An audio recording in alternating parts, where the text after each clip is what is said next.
Hi, this is Director Skinner from the Iowa Department of Corrections. This message goes out to the loved ones and family members of those that are incarcerated in our prisons.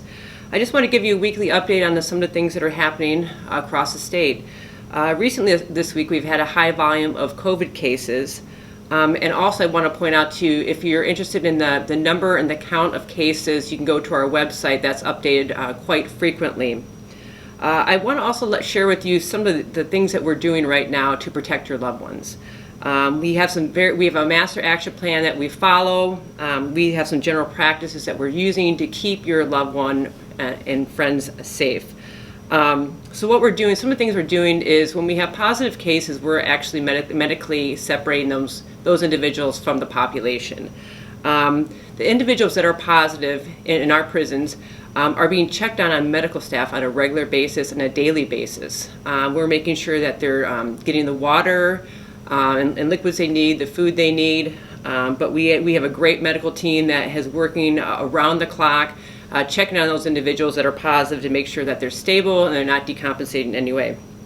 What I can tell you from the number of individuals that are positive in our prisons, most of them are asymptomatic, which means they're showing no symptoms whatsoever, or they're showing very mild symptoms, and that's good news. But although we see them as asymptomatic or not a lot of symptoms, we continue to check on them and make sure they're doing well, checking their vital signs, their level of oxygen, seeing how they're feeling. Again, making sure they have plenty of liquids to stay hydrated. We've also been keeping a very close eye on those that have more serious medical conditions. Some of those that could be pretty medically compromised. We're checking on them more often. We want to make sure that, because we know that COVID can have different impacts on various different medical conditions people can have. So we are, we have looking at those people, or keeping our eyes on them to make sure that they stay stable and return to good health.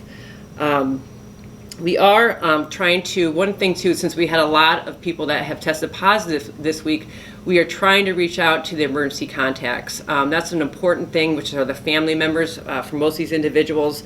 So we are doing our best to reach out to you all to let you know about your loved one if they test positive for COVID. So please be patient with us since we had such a large number, but we're doing everything we can to get in touch with you. Also, they have an opportunity to also get in touch with you through phones or O-mail. So they may be reaching out to you too as well. One thing I'd like to ask is more of a call to action for families and friends and loved ones of those that are incarcerated, is to encourage your loved one to wear their PPE. We know that PPE mitigates and contains the spread of COVID. It will keep your loved one safe. That they social distance the best they can, that they wash their hands, and more importantly, they let us know when they're sick, so we can treat them quicker, get them into a safe place, into a spot where we can keep and mitigate the spread of the virus.